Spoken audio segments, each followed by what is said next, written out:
కళింగ దేశాన్ని పాలిస్తున్న రాజు వీరవర్మ హఠాత్తుగా చనిపోవడంతో అతని కుమారుడైన కుమారవర్మ పట్టాభిషిక్తుడయ్యాడు. కుమారవర్మకు ప్రతి చిన్న విషయానికి కోపం ఎక్కువ.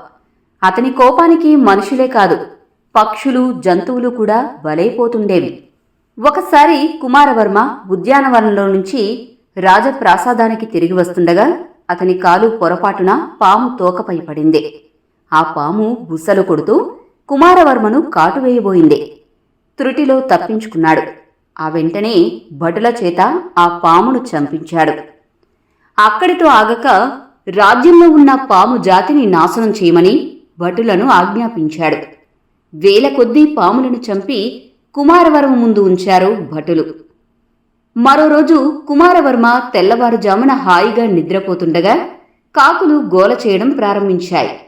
వెంటనే భటులను పిలిపించి రాజ్యంలో ఒక్క కాకి కూడా తిరగకుండా చర్యలు తీసుకోవాల్సిందిగా ఆజ్ఞాపించాడు. తప్పనిసరి పరిస్థితుల్లో కాకులను వేటాడి సంహరించి గుట్టలుగా కుమారవర్మకు చూపించారు. అప్పటికి కుమారవర్మ శాంతించాడు. ఒకసారి నగర సంచారానికి బయలుదేరిన కుమారవర్మను చూసి వీధి కుక్కలు మొరగడం ప్రారంభించాయి.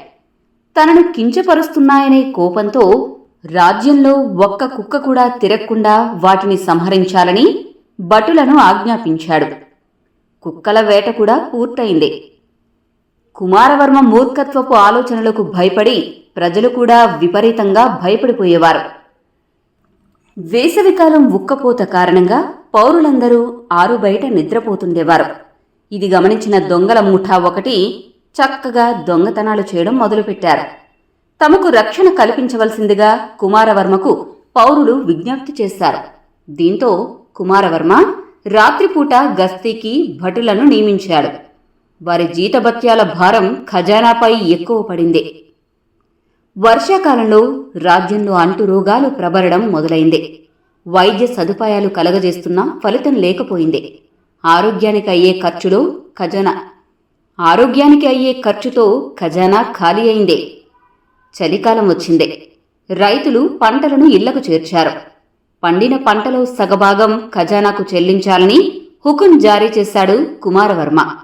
ఈ సంవత్సరం అనుకున్న స్థాయిలో పంట దిగుబడి రాలేదని విన్నవించుకున్నారు రైతులు. పరిస్థితులన్నీ వ్యతిరేకంగా ఉండడంతో పాలన గాడి తప్పింది. తిరుగుబాటు దళాలు పెట్టరేగిపోయాయి. శాంతి భద్రతల సమస్య ఎక్కువైంది. మంత్రివర్గ సహచరులతో సమావేశం ఏర్పాటు చేశాడు. మన రాజ్యానికి ఏదో అరిష్టం దాపరించింది. దాన్ని శాంతింపజేయడానికి క్షుద్ర పూజలు ఒక్కటే శరణ్యం. మాంత్రికులను పిలిపించండి అంటూ ఆదేశాలు జారీ చేశాడు కుమారవర్మ. ప్రభూ, మాంత్రికులు వచ్చి జీవహింస చేయడం తప్ప సాధించేదేమీ ఉండదు, ధైర్యం చేసి అన్నాడు ఒక వృద్ధ మంత్రి. కుమారవర్మకు కోపం వచ్చింది. ఏమిటా అసందర్భ ప్రేలాపన అన్నాడు.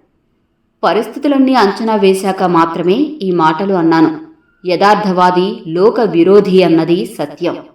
కాని మీతో విరోధం పెరిగినా చెప్పవలసిన సత్యం చెప్పి తీరుతాను. నా ప్రాణం కన్నా రాజ్య శ్రేయస్సే ముఖ్యం. మీరు నన్ను ఉరితీసినా అందుకు నేను సిద్ధం. ఉరితీసే ముందైనా నా మాటలు ప్రశాంతంగా విని నిర్ణయం తీసుకోండి. మానవుని మేలు కోరే మూగ ప్రాణులను జాతికి ఒకటి కూడా మిగలకుండా నాశనం చేయించారు. వాటి శాప ఫలమే జరుగుతున్న అనర్థాలకు కారణం. విశ్వాసంగా మెలిగే కుక్కలు ఆ ఇంట ఈ ఇంట మిగిలిన మెతుకులు తిని రాత్రనక పగలనక కాపుగా ఉంటుండేవి. ఏదో ఊహించుకుని ఆ జాతిని నాశనం చేశారు. అప్పట్నుండి దొంగల పని సులువైంది. దొంగతనాలను అరికట్టడానికి లక్షల వరహాలు జీతభత్యాలుగా ఇస్తూ ప్రత్యేక రక్షక భట దళాన్ని ఏర్పాటు చేయాల్సొచ్చింది. ఇది ఖజానాపై అదనపు భారంగా నిలిచిన మాట నిజం. ఇక కాకి, అది పారిశుద్ధ్య కార్మికుల కన్నా గొప్ప సేవలు అందించే పక్షి.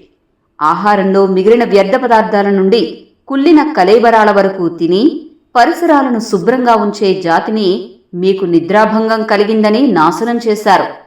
అప్పట్నుంచి పరిశుభ్రత తగ్గి లక్షల కొద్దీ రోగక్రిములు పుట్టుకొచ్చాయి. అవే అంటువ్యాధులకు మూల కారణమయ్యాయి. వాటి నివారణకు ఖజానా ఖాళీ చేయాల్సొచ్చింది. చివరిది పాము.